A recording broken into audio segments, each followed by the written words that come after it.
अस्सलामु अलैकुम वरहमतुल्लाहि वबरकातुह। मस्जिद अक्सा के बारे में मैंने कहा था कि जब हमारे नबी पाक सल्लल्लाहु अलैहि वसल्लम को मेराज हुई और जब आपको आसमानों पर ले जाया गया, उस वक्त बैतुल मक़दिस में मस्जिद अक्सा के नाम से कोई भी इमारत नहीं थी। जब मैंने ऐसा कहा तो कई लोगों को तरह तरह के सवालात हुए, तो इंशाअल्लाह उन तमाम सवालों के जवाब मैं इस वीडियो में दूंगा। और भी कई वजाहतें आपके सामने ऐसी आएंगी कि इंशाअल्लाह बहुत सारे सवालात आपके हल हो जाएंगे और ऐसी बातें वाज़ेह होंगी जो पहले आपको मालूम नहीं थी। तो पूरा वीडियो देखें। सबसे पहले तो ये जान लें कि आम तौर पर जो हम अल्फाज सुनते हैं, एक तो बैतुल मक़दिस है और यरूशलेम है और तीसरा नाम है अल कुद्स। तो ये जो तीन नाम हैं वो शहर का नाम है। बैतुल मक़दिस, यरूशलेम या अल कुद्स, ये शहर का नाम है और उसके अंदर खास जगह है मस्जिद अक्सा। समझने के लिए आप इस तरीके से समझ सकते हैं कि जैसे मक्का मुकर्रमा है, वो भी एक बाबरकत जगह है, बाबरकत शहर है, लेकिन उसके अंदर बैतुल्लाह शरीफ खास जगह है, काबा शरीफ खास जगह है। इसी तरीके से आप समझ लीजिए मदीना मुनव्वरा एक अच्छा मुक़द्दस शहर है, उसके अंदर मस्जिद नबवी एक ख़ास जगह का नाम है, ख़ास मस्जिद का नाम है। इसी तरीके से बैतुल मक़दिस, यरूशलेम, अल कुद्स ये शहर का नाम है और उसके अंदर मस्जिद अक्सा एक ख़ास जगह का नाम है। बैतुल मक़दिस, यरूशलेम, अल कुद्स ये वसी इलाका है, पूरे शहर का नाम है और मस्जिद अक्सा उसके अंदर ख़ास जगह का नाम है। अब सवाल यह होता है कि मस्जिद अक्सा कौन सी है और उसकी खास जगह कौन सी है, तो चलिए उसको भी समझते हैं। देखिए, जो कुब्बतुस सखरा बना हुआ है या मस्जिद सखरा जो बनी हुई है वो इस चट्टान पर बनी हुई है और इसराइली रिवायतों के मुताबिक या आम मालूमात के मुताबिक भी हैकल सुलेमानी या मस्जिद अक्सा जो हज़रत सुलेमान अलैहिस्सलाम ने बनाई थी वो एक पहाड़ी पर बनाई थी और उस पहाड़ी की ऊंची जो चोटी है उसको ये सखरा कहा जाता है। ये उसी की चोटी है जिस पहाड़ी पर हज़रत सुलेमान अलैहिस्सलाम ने मस्जिद अक्सा बनाई थी, उसी की चोटी इसको सखरा कहा जाता है और उसी सखरा पर अभी ये कुब्बतुस सखरा या मस्जिद सखरा बनी हुई है। लेकिन हैकल सुलेमानी के आसार और उसकी बुनियादें क्या थी वो हमें पता नहीं है, क्योंकि टाइटस रूमी ने जब सन ईस्वी 70 में बैतुल मक़दिस पर या फ़लस्तीन पर हमला किया, उस वक्त और उसके बाद भी जब हमले हुए तो हैकल सुलेमानी के आसार बिल्कुल ख़त्म हो चुके थे। अब हम यकीनी तौर पर यह नहीं कह सकते कि यही हैकल सुलेमानी की बुनियादें हैं, इसलिए यह कहना तो मुश्किल है कि हैकल सुलेमानी की बुनियादें क्या थी या मस्जिद अक्सा जो सुलेमान अलैहिस्सलाम ने बनाई थी वो कौन सी थी। लेकिन हाँ, ये जो सखरा है, ये जो चट्टान है वो उसकी निशानी के तौर पर हम इसको जान सकते हैं, क्योंकि हैकल सुलेमानी पहाड़ी पर बनी हुई थी और ये उस पहाड़ी की चोटी है। इसलिए जब हैकल सुलेमानी के आसार बिल्कुल ख़त्म हो गए तो यहूद बनी इसराइल इसी सखरा की तरफ रुक करके नमाज पढ़ते थे, क्योंकि गोया यही उसका मरकज़ी पॉइंट था, यही उसकी निशानी के तौर पर, हैकल सुलेमानी की निशानी के तौर पर वो इसी सखरा को जानते थे और इसकी मरकज़ी पॉइंट के तौर पर भी इस चट्टान को वो जानते थे। तो हैकल सुलेमानी के ख़त्म होने के बाद हैकल सुलेमानी की जगह इसी चट्टान की तरफ बनी इसराइल ने रुख करना शुरू किया। इसके अलावा भी इस सखरा के और भी बड़ी फ़ज़ाइल इसराइली रिवायतों में और अजीब व गरीब वाक़यात बयान किए जाते हैं, लेकिन इस्लाम में उसकी कोई हकीकत नहीं है। बस इसकी यह हकीकत है कि हैकल सुलेमानी के आसार ख़त्म हो जाने के बाद ये उसकी निशानी के तौर पर और मरकज़ी पॉइंट के तौर पर हम इसको जान सकते हैं। और किताबों में ये भी लिखा हुआ है कि जब हमारे नबी पाक सल्लल्लाहु अलैहि वसल्लम को आसमानों पर उठाया गया तो आप सल्लल्लाहु अलैहि वसल्लम यही से आसमानों पर गए थे, इसी चट्टान से आप सल्लल्लाहु अलैहि वसल्लम आसमानों पर गए थे। तो एक बात तो ये जान ले कि ये जो सखरा है इसी के आसपास मस्जिद अक्सा बनी हुई थी और ये उसकी गोया निशानी के तौर पर ये चट्टान बाकी रह गई है और इसी चट्टान के ऊपर कुब्बतुस सखरा या मस्जिद सखरा बनी हुई है।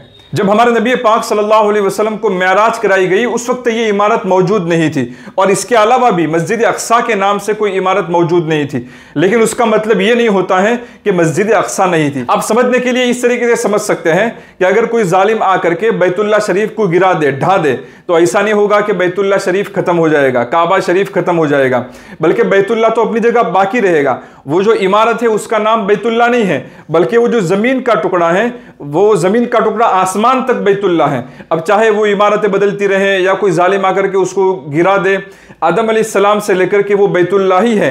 उसके बाद ऐसे भी ज़माने आए कि बैतुल्लाह की दीवारें नहीं थी, बैतुल्लाह की दीवारें गिर गई थी बारिश की वजह से, बैतुल्लाह की दीवारें खत्म हो चुकी थी, लेकिन उस वक्त भी वो बैतुल्लाह था, उस वक्त भी वो काबा था। बिल्कुल इसी तरीके से मस्जिद अक्सा है। मस्जिद अक्सा जमीन के टुकड़े का नाम है, दीवारों का नाम नहीं है। अगर दीवारें आज है कल नहीं है या पहले भी कभी नहीं रही, तो दीवारें हो या ना हो, मस्जिद अक्सा अपनी जगह पर बाकी है, क्योंकि मस्जिद अक्सा जमीन के उस मुकद्दस टुकड़े का नाम है आसमान तक, जिसको अल्लाह ताला ने मुकद्दस बनाया है। तो हमारे नबी पाक सल्लल्लाहु अलैहि वसल्लम जब मेराज में गए और मस्जिद अक्सा में गए, तो ज़रूरी नहीं है कि मस्जिद अक्सा के नाम से वहाँ कोई इमारत मौजूद हो। पहली बात तो ये समझ लें, एक पॉइंट ये समझना है कि अगर कोई मुकद्दस जगह है जैसे कि बैतुल्लाह शरीफ है, मस्जिद अक्सा है, तो वो इमारतों का नाम नहीं है, बल्कि वो ज़मीन के उस मुकद्दस टुकड़े का नाम है आसमान तक। चाहे दीवारें बुलंद हो, चाहे मुख्तसर हो, चाहे दीवारें बाकी रहें, चाहे दीवारें गिर जाए, बहरहाल वो मुकद्दस टुकड़ा अपनी हालत पर बाकी रहेगा। अब आप तस्वीर में देखें, ये जो इमारत है या ये जो इमारत है वो मस्जिद अक्सा नहीं है, बल्कि मस्जिद अक्सा मैंने पहले भी बताया था, ये जो पूरा इहाता नजर आता है, यहां भी आपको नजर आ रहा होगा, ये जो पूरा इहाता है वो पूरा इहाता मस्जिद अक्सा है। अब चाहे वहां कोई इमारत हो या ना हो, ये मस्जिद अक्सा ही रहेगी।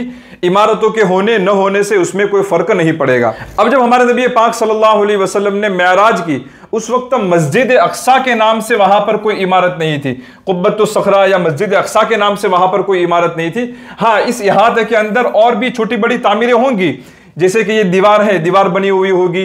पहले ज़माने में पुराने शहरों में हिफाजती दीवार बना करती थी, तो ये हिफाजती दीवार होगी, उसके दरवाजे भी होंगे, इसी तरीके से उसके अंदर और भी छोटी बड़ी इमारतें होंगी, लेकिन मस्जिद अक्सा के नाम से कोई इमारत नहीं थी।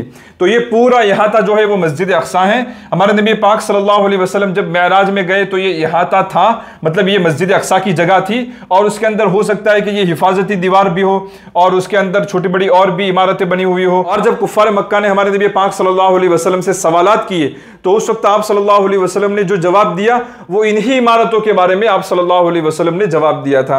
यानी कि खास कोई मस्जिद अक्सा के बारे में सवाल नहीं था, बल्कि ये जो मस्जिद अक्सा का इहाता है और उसके अंदर जो जो भी दीवारें बनी हुई है या तामीरात बनी हुई है, उसके बारे में सवालात थे और हमारे नबी ने उसके जवाबात भी दिए थे। दूसरा एक पॉइंट ये भी है कि मस्जिद अक्सा का तस्करा जो कुरान करीम में आया है, कई मुफस्सिरीन ने उसकी तफसीर में बैतुल मक़दिस लिखा है, यानी कि मस्जिद अक्सा से मुराद बैतुल मक़दिस है। और बैतुल मक़दिस पुराना जो शहर था वो वसी था, पूरा जो शहर है वो मुराद है। जैसे मक्का मुकर्रमा समझ लीजिए, मक्का मुकर्रमा का जैसा तस्करा हम करते हैं या मदीना मुनव्वरा का तस्करा जैसे हम करते हैं, उसी तरीके से बैतुल मक़दिस मुराद है मस्जिद अक्सा से। तो आज की मस्जिद अक्सा से या कुब्बतुस सखरा से हमें यह गलतफहमी नहीं होनी चाहिए कि मस्जिद अक्सा किसी खास जगह का नाम है, बल्कि मस्जिद अक्सा वसी इलाका है और उसके अंदर ये इमारत भी आ जाती है और ये इमारत भी आ जाती है। तो ये बात याद रखिए कि हमारे नबी पाक सल्लल्लाहु अलैहि वसल्लम के ज़माने में मस्जिद अक्सा के नाम से कोई इमारत मौजूद नहीं थी, न ये इमारत मौजूद थी न ये इमारत मौजूद थी, बल्कि ये जो पूरा इहाता है उसको मस्जिद अक्सा कहा जाता है और उसके अंदर जो भी इमारत है वो मस्जिद अक्सा के अंदर आ जाती है, वो मस्जिद अक्सा ही का इलाका है। दूसरी बात यह है कि मस्जिद अक्सा से कई हजरात ने, कई मुफस्सिरीन ने बैतुल मक़दिस मुराद लिया है, और अगर बैतुल मक़दिस मुराद है तो ये पुराना जो बैतुल मक़दिस था, जो पूरा शहर था पुराना, वो पूरा मुराद है। जैसे कि मक्का मुकर्रमा एक पूरा शहर है, इसी तरीके से बैतुल मक़दिस मस्जिद अक्सा से मुराद बैतुल मक़दिस है। तो ये दो बातें हुई। अगर मस्जिद अक्सा से मुराद कोई मस्जिद अक्सा ही है, यानी कि हैकल सुलेमानी की जगह है, तो वो एक वसी जगह है, उसके अंदर ये इमारत भी आ जाती है और ये इमारत भी आ जाती है। उस वक्त खास मस्जिद नहीं थी, वो उसके अंदर अलग अलग इमारतें बनी हुई हो सकती है या उसकी फसील यानी जो दीवार बनी हुई हो सकती है, वो सारी चीज़ें हो सकती हैं। खास मस्जिद के नाम से कोई इमारत नहीं थी। दूसरी बात, अगर मस्जिद अक्सा से बैतुल मक़दिस मुराद लिया जावे, जैसा कि कई मुफस्सिरीन ने उसकी तफसीर में लिखा है, तो वो एक और वसी इलाका हो जाता है, यानी कि पुराने ज़माने का पूरा शहर मुराद हो सकता है, जैसे कि मक्का मुकर्रमा है। मुझे उम्मीद है कि आपको ये सारी बातें अच्छी तरह समझ में आ गई होगी। अगर समझ में आ गई है तो भी कॉमेंट में लिखें, और अगर नहीं आई तो भी सवाल जो है वो कॉमेंट में आप लिख सकते हैं।